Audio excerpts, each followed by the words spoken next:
Hello guys, welcome back. In today's video I want to talk to you about this new game that came out. It's called Fellow Moon and it's currently available in CN only. For now, maybe in the future if the game goes well it will come to global, but for now if you want to play it you have to go through Bilibili or Huawei App Gallery.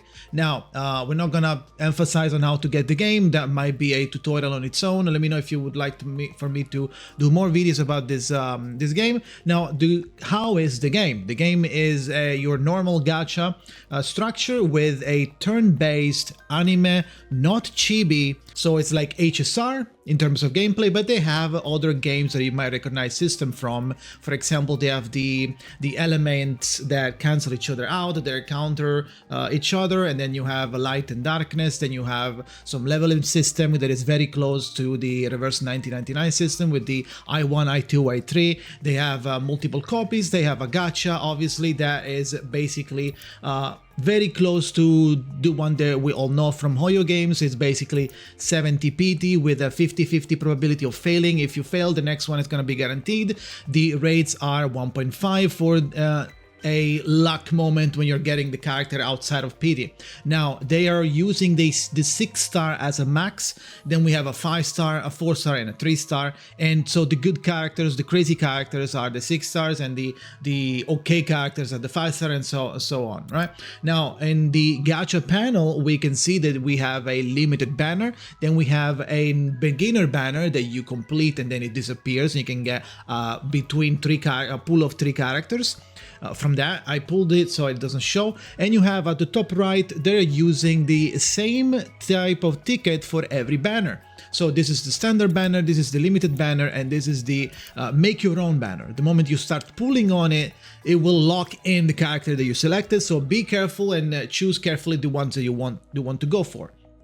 Now, we're not here to talk about which character is good or which character is more meta, we're just showing the way the gacha is made. They all follow the same thing, they use the same ticket here, and this is basically your Jades, your Primo Gem, your clear drops, whatever you want to call it.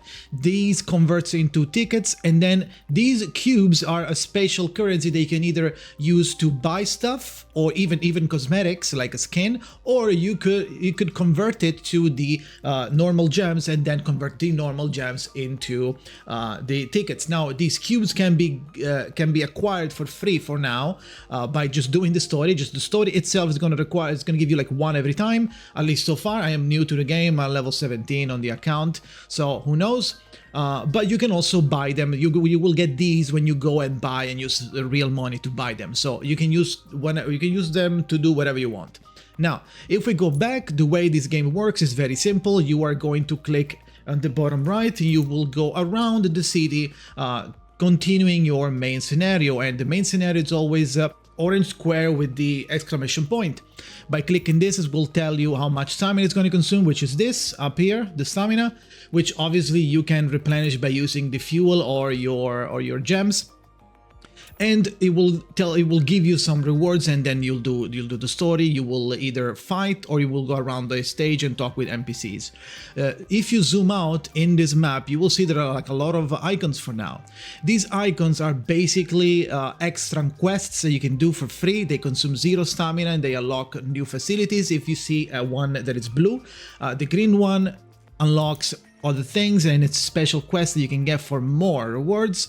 And there are eventually gonna be a lot of facilities for you to click. What are these facilities? These facilities are basically places where you go, you plant an NPC, and they're going to generate over time something. And then you click, once it's been a while, you click on it, you have progress towards whatever you're going, and you will get rewarded with materials or crystals.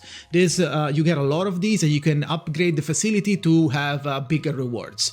There are also other scenarios and other activities PVE wise that you can do. For example, this sort of tower thing that you can do here. You start by doing this one and you go down, you go 1, 2, 3, 4, 5, and then you unlock the next stage, which is another 1, 2, 3, 4, 5, and so far so on. You will probably unlock more endgame, but I do not know exactly all about endgame because I am new myself. I've been playing for like 3 days so far.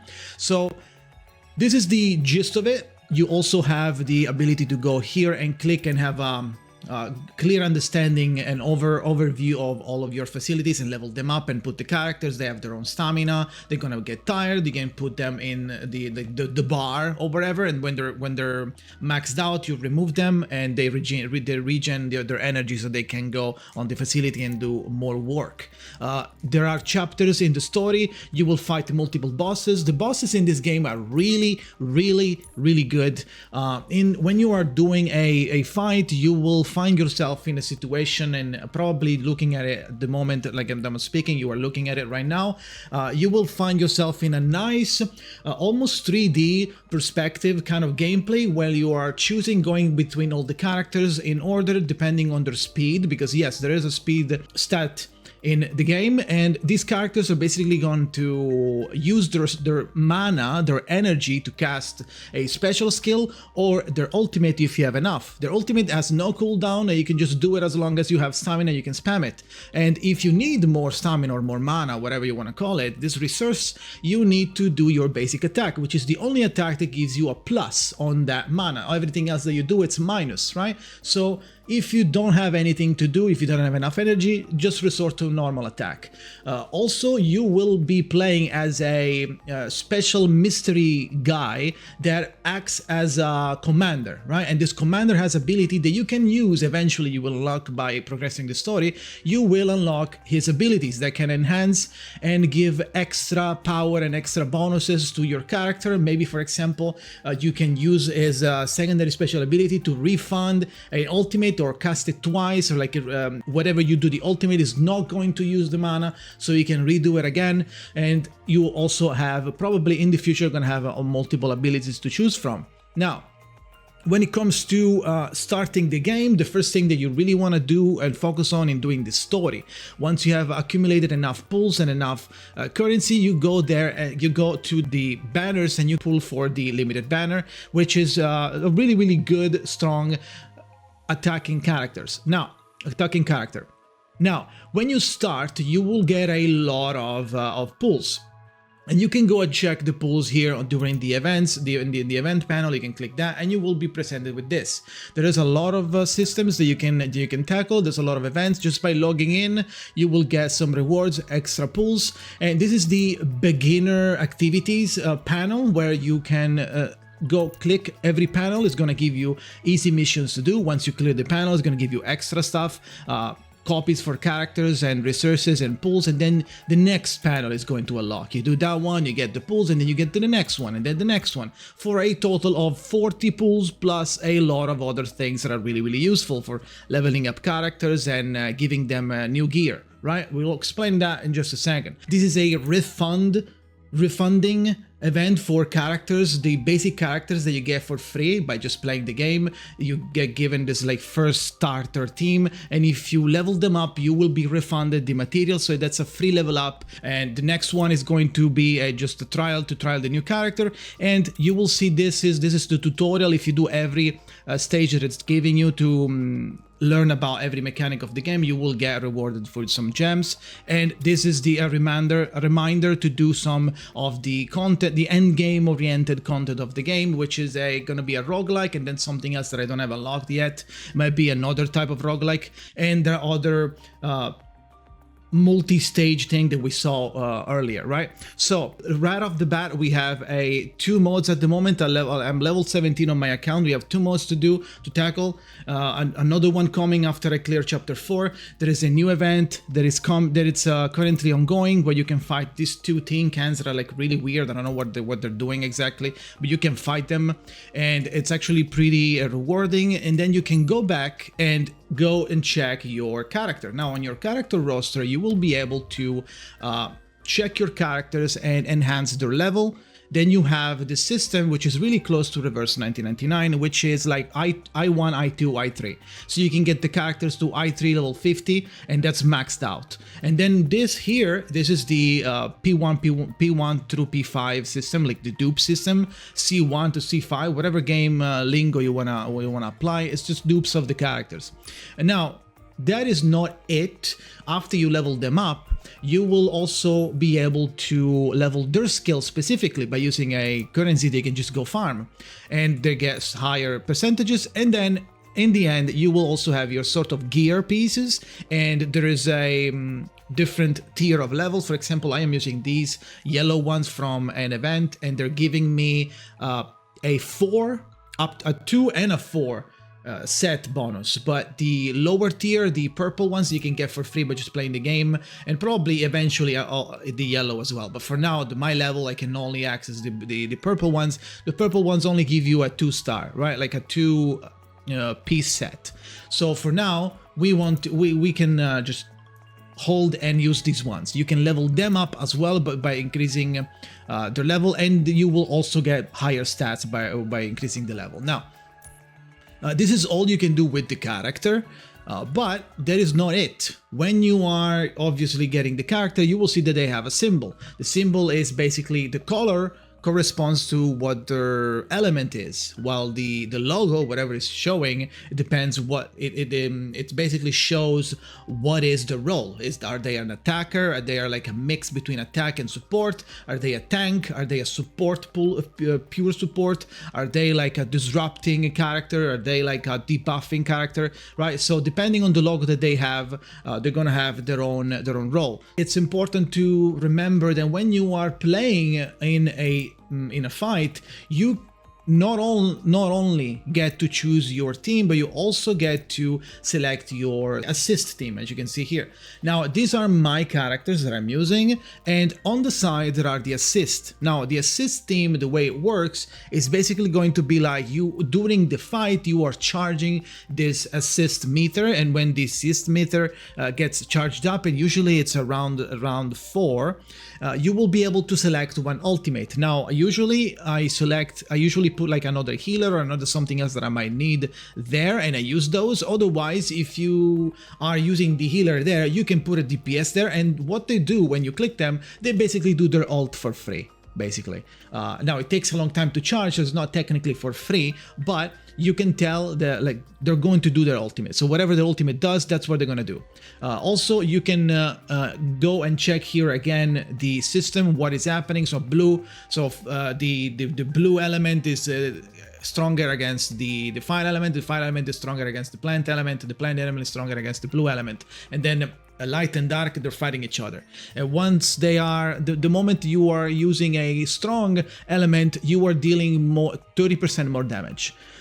Then in the fight, you can see who are you fighting at the top of the screen, and they're also gonna tell you like what is their level, more or less, or like each character gonna have their own level. So for example, this mini boss is gonna have, it's level 25 I1, so the first evolution, level 25. So if you're using characters that are like below this, you might want to increase them, so you can check before you commit to the fight. In the fight, you can speed it up, and you can also autoplay, but obviously if you're fighting a boss that it's like really hard boss, you don't really want to go too much auto, because you're gonna end up making a lot of mistakes. Auto, as usual, it's really bad, so you don't really want to do it. So that said, there are a lot of new events that you can do. For now, you're gonna get a lot of pulls for free. You're gonna get maybe like 200 pulls for free, so you should be able to get this new limited character, and then within the selector banner, you should select a character that is really good. Now, which one is good? For example, that I know of, the healer girl that I have, which is this one, and then the other character that is looks like a med scientist that I will show you in just a second. That's another good choice for you to go for. Okay, if you need a big, strong AoE DPS, I believe it's here, this one. This guy is one of the best units in the game at the moment, so keep an eye on him if you want. If you would like to get him, you should, and it's gonna do a lot of damage. So if you don't need any healing, for example, right, if you have this character, which is a 5-star, it should be easy to get. If you get this girl with this really good healer, there are other supports that you can use, which I have on my roster. I will show you in just a second. If we go back, so depending on the units that you end up having, you should readjust. Okay, so this unit here, this is a really good tank, if not the best tank in the game. These two are really good healers. You could also do a hybrid between healing and buffing. You have this girl and this girl. This girl having a mono buffing, like she buffs only one alive but really hard, and then this is one as a good healer. If you have both healers, you can do double healing and never die ever again, or do a hybrid healing and then put the healer somewhere else, or maybe put someone else in the assist team, right? If you don't really like that. You can also put another DPS in the assist team, depending on how you want to adjust, if you need to be that survival or oriented or not.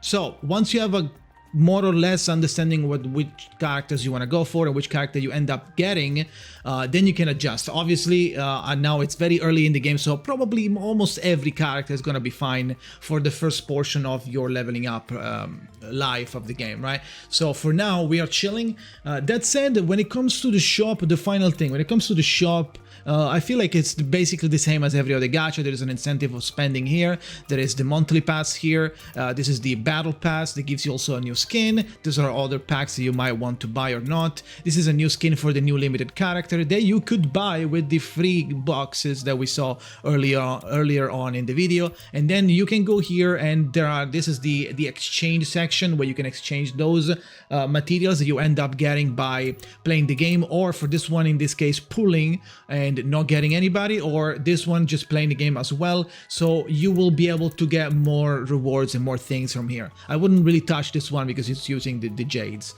Now this is the pack when you can buy the cubes, and then whatever you want with the cubes you do. You can convert them or buy stuff with them. That is basically standard, right? Then you have like in the end we have the daily, the weekly, and the patch-wise starting missions for your account. So for example, if we do this, we'll move on into the next tier, which is going to be this one, and then we move on to the next tier, and then to the next tier, right? And then you can get a lot of new crystals, whatever they are, right? Whatever they're called. This the weekly and daily. So usual basic stuff. Now, while I was yapping, you probably saw a lot of gameplay, a lot of bosses. My favorite part about this game is the overall feel of the game. It looks really polished, it looks really sharp. I really enjoy the live 2D of the characters. I like how the sprites are not 2D, are not chibi. They're like normal form, normal size. The ultimate for the 6 stars are all animated. They're like they have an anime intro, while even some 5-star do, but not all of them. While the 6-star they all have a crazy over the top animation, which is really good. And the audio is really good. The effects are really satisfying, really meaty. I like how the sound design feels in this game.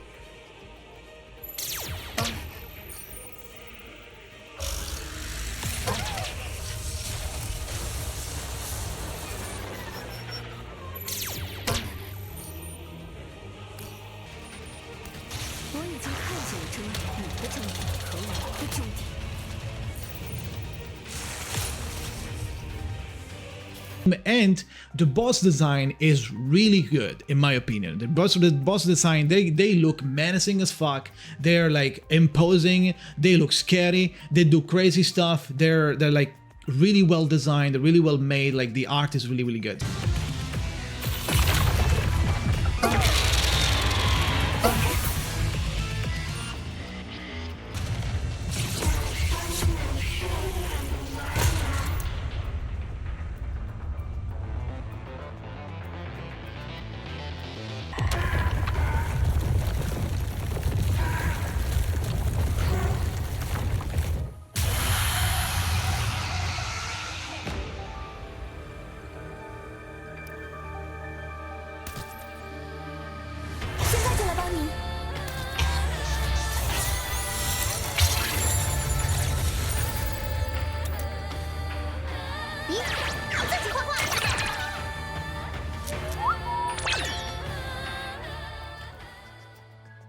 So, what do you think about the game so far? By watching this video, let me know in the comments. If you want to actually start playing the game, we do have a section on my Discord. I will link it in the description where you can join and ask for everything like tier list, whatever you want to know about it, ask there. There's a lot of people that are coming into that section. So if you like the game, let me know in the comments, or join Discord. If you want to watch me playing this live, join my twitch.tv/Jakazin stream. I will be there. And if you have any other question, if you have any other opinion about the game, let me know in the comments, or any question. For now, that is it. Thank you for watching, and see you next time.